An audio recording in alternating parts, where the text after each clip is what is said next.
साथियों, मैं अमित कुमार रावत आया हूं नगर पंचायत भगवान नगर 166 विधानसभा जो लगती है, ग्राम गोबरहा, वार्ड नंबर 4 और 6, यानी कि आपस में थोड़ा थोड़ा मिलते जुलते हैं। और मैं ग्राम गोबरहा में खड़ा हूं, जहां पर कुछ दिन पहले आशीष बाबा के ऊपर आरोप लगा है कि ये जो आश्रम बना हुआ है, आश्रम जरा दिखा दीजिए, ये जो आश्रम बना हुआ है, इस आश्रम में कुछ लोगों के द्वारा कहा गया है कि ये अवैध रूप से बना हुआ है आश्रम। और यहां तक कि नगर पंचायत द्वारा नोटिस भी चस्पा की गई है। नोटिस चस्पा होने के बावजूद आशीष बाबा जी का ये कहना है कि अगर मैं गलत हूं तो इस पर उचित कार्रवाई। आओ, हम जीरो ग्राउंड से कवरेज करने आए हैं। आइए आशीष बाबा जी से मिलते हैं और उनसे रूबरू होते हैं, और जो आगे की बातें हैं हम उनसे करते हैं। नमस्कार, मैं आ चुका हूं आशीष बाबा जी के साथ, जो माता देवी सप्तशती आश्रम के अध्यक्ष भी हैं। और इन पर आरोप ये लगा है कि ये जो आश्रम बना हुआ है ये अवैध है, यानी कि ग्राम सभा की जमीन में बना हुआ है, ऐसा लोगों ने आरोप लगाया है। तो हम बाबा जी से रूबरू हुए हैं और मैं इन्हीं से खुद इस तरह के सवालों से जो घिरे हुए हैं बाबा जी, मैं इस सवालों से पूछता हूँ। नमस्कार बाबा जी। नमस्कार, जय श्री राम। जय श्री राम। सभी सनातन धर्मियों को मैं प्रणाम करता हूँ और सभी को मैं जय श्री राम बोलता हूँ जी। ये मेरा जो आश्रम है देवी सप्तशती आश्रम है, मेरी भूमधरी नंबर पे बना हुआ है। कुछ लोगों ने जो भूमधरी नंबर है वो कितना नंबर है आपका? 376 नंबर है। जैसा कि आपके ऊपर हमारे हिसाब से लगातार आरोप लगाए जा रहे हैं जी, और कुछ लोगों का कहना है कि ये भाजपा के मंडल अध्यक्ष हैं, नेताओं का इनके सर पे हाथ है, तो ये बातें कहाँ तक सत्य हैं? देखिए, नेताओं का कोई हाथ तो नहीं होता है। मैं एक भारतीय जनता पार्टी का छोटा सा मंडल अध्यक्ष हूँ, जी। जो संगठन के कार्य में सम्मिलित रहता हूँ। संगठन के कार्य में प्रतिदिन रहता हूँ और अपना ये हमारा देवी सप्तशती आश्रम है, से पूजा पाठ का काम है। जी। और लोग कहते रहते हैं अगर मेरे ऊपर किसी बड़े नेता का हाथ होता जी। जी। तो मेरी गैर मौजूदगी में जो लेखपाल आकर के मेरा आश्रम नाप गए हैं तो क्या वो नाप पाते? आपके क्षेत्रीय लेखपाल जी हैं, उनका नाम जी, क्या है? उदय भान यादव जी आए थे जी। जी। और मैं तो नहीं था, मैं मीटिंग में चला गया था। हम्म।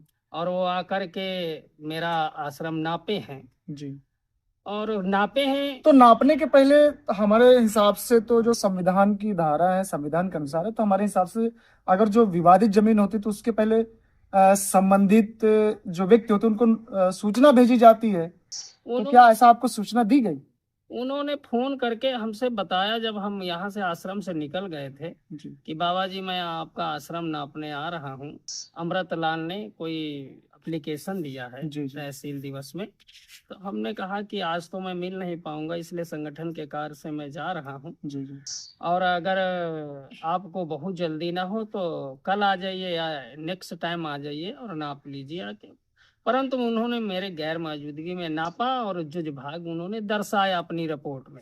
जैसा कि आपके यहाँ जुज भाग दर्शाया गया है, तो हमारे हिसाब से नगर पंचायत में ऐसे तमाम मामले हैं जिन पर अभी नगर पंचायत ने एक्शन नहीं लिया है। तो क्या सिर्फ आपको ही टारगेट किया जा रहा है, ऐसा क्यों? ये कुछ अराजक तत्वों का षड्यंत्र हम मान रहे हैं, जो धर्म प्राणे लोगों को परेशान आए दिन किया जाता है। जी। जी। परंतु उनसे हम भयभीत नहीं हैं। उन्हें हम समय आने पर और अपने कागज के बलबूते और अपने सच्चाई के बलबूते उन्हें ठोस जवाब देने का काम नगर करेंगे। पंचायत के द्वारा आपके पास नोटिस भी भेजी गई है? नगर पंचायत के द्वारा मुझे नोटिस भेजी गई थी। मैं मौजूद नहीं था घर में, जी। ना मेरे कोई घर में लड़के वड़के थे उतने समय। उन्होंने जबरन किस समय आए और कौन आया वो चपका गए थे। जी। जी। परंतु उसका मैंने सम्मान किया और उसका मैंने जवाब दिया। उन्होंने जुज भाग को खाली करने के लिए बोला जी। कि आप जुज भाग 7 दिन में खाली कर लीजिए, नहीं तो कार्रवाई होगी। परंतु जुज भाग उन्होंने तो जुज दर्शाया भाग आपको क्या चिन्हित किया गया? आपका जो जुज नहीं। भाग है उसके विषय में क्या कोई चिन्हांकन चिन्हित किया गया नहीं किया लेखपाल के गया, द्वारा? ना कोई पश्चिम में है कि उत्तर में है कि दक्षिण में है, कहाँ जुज भाग है उन्होंने दर्शाया नहीं है। जी। और ईओ ने मुझे नोटिस जारी कर दिया। मैंने नोटिस का जवाब दिया, ईओ साहब से मैंने मांग की कि हमें जुज भाग चिन्हित करके बताया जाए। जी जी और सर्वप्रथम तो मैं अपनी तरफ से ये बता रहा हूँ कि मेरा आश्रम भूमधरी जमीन पे है जी और मेरे पैतृक जमीन है और कहीं यहाँ ऊसर और बंजर नहीं है। जी जी ठीक है, दूर के नंबर पे होगा परंतु आश्रम में नहीं है। ऐसा आपका कहना है? बिल्कुल कहना है। अगर कहीं जांच में पाया जाता है, जी जी मैं तुरंत प्रभाव से उस स्थान को मैं छोड़ दूंगा। सुरक्षित सरकार की चीज है, सरकार को ही मैं सौंप दूंगा। जी जी मैं कोई उस मानसिकता से मैंने आश्रम नहीं बनाया है। अगर मैंने आश्रम बनाया था तो आज से नहीं बनाया है। मैंने सन 2014 से मैंने कुछ लोगों आश्रम का बनाया कहना है। है कि यहाँ रास्ता था पहले।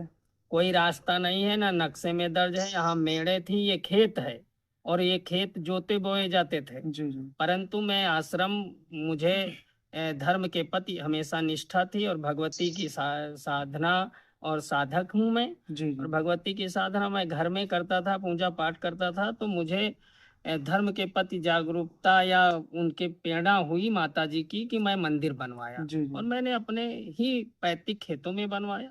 और यहाँ रास्ता नहीं थी तो मैंने जवाहिर का एक आगे खेत है, उनसे मैंने हाथ जोड़ के प्रार्थना की थी कि भैया हमें दे दीजिए रास्ता। तो उनको खेत के बदले मैंने खेत दिया है, जी जी तब ये बनी है। और हृदय नारायण दीक्षित जी और सांसद जी हमारे साक्षी महाराज गुरु जी ने ये रोड दिया है। 52 लाख की रोड आश्रम देवी सप्तशती आश्रम के लिए और हरिजन बस्ती के लिए ये रोड बनी थी। तो ये ओनली वाला आश्रम के लिए रोड बनी नहीं, है। तो ऐसा क्यों, ऐसा क्या हो रहा है? जो आश्रम है ये सनातन के लिए बहुत अच्छा है, हिंदू धर्म के लिए बड़ा अच्छा माना जाता है, जी। पर ऐसा क्यों? हमें लग रहा है कि कुछ राजनैतिक दबाव या राजनैतिक कारणों से आपके ऊपर ऐसा ये। जी कथा भागवत यहाँ हर साल होती रही और यहाँ से हजारों लोगों की आस्था जुड़ी हुई है।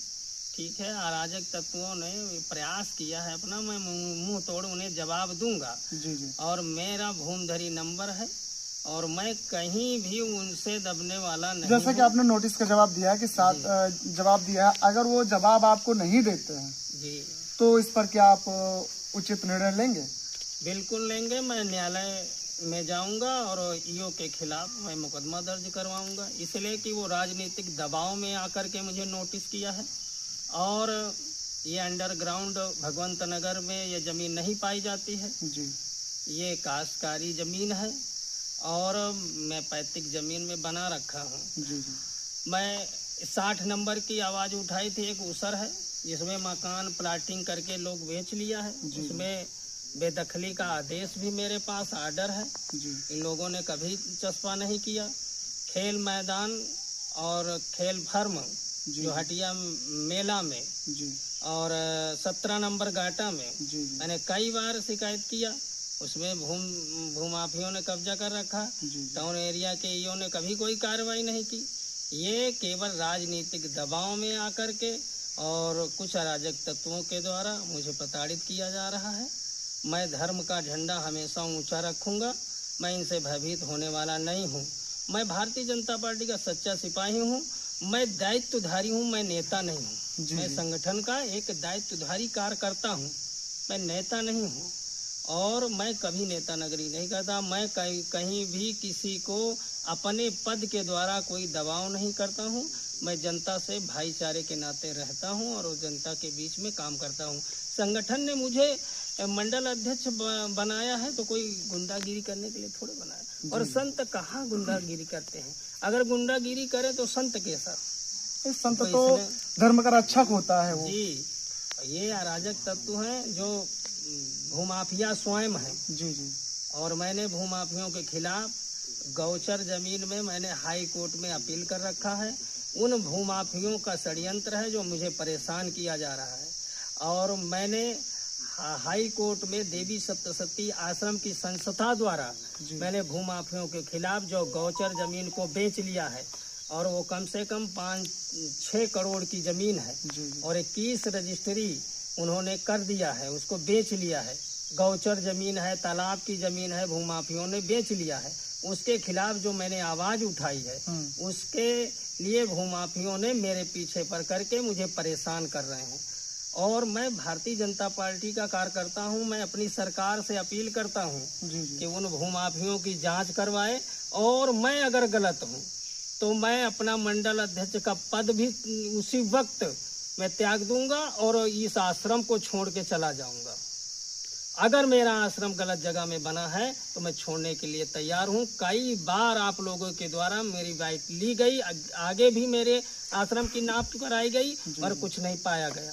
ये समय समय पे मुझे केवल परेशान करते हैं और मेरे भक्ति भाव में विघ्न डालते हैं, और ये अराजक तत्वों के खिलाफ मैं आवाज उठाऊंगा और हमेशा उठाता रहूंगा। और सनातन को न झुका पाए हैं, सनातन कभी न झुका है, न झुकेगा। धन्यवाद। अभी तक देख रहे थे आशीष बाबा जी का जीरो ग्राउंड से इंटरव्यू, और जिसमें से आशीष बाबा ने ये तक भी कह दिया है अगर मैं गलत पाया जाऊं तो उसी वक्त भाजपा का जो मंडल अध्यक्ष का पद है वो त्याग दूंगा और ये आश्रम त्याग दूंगा।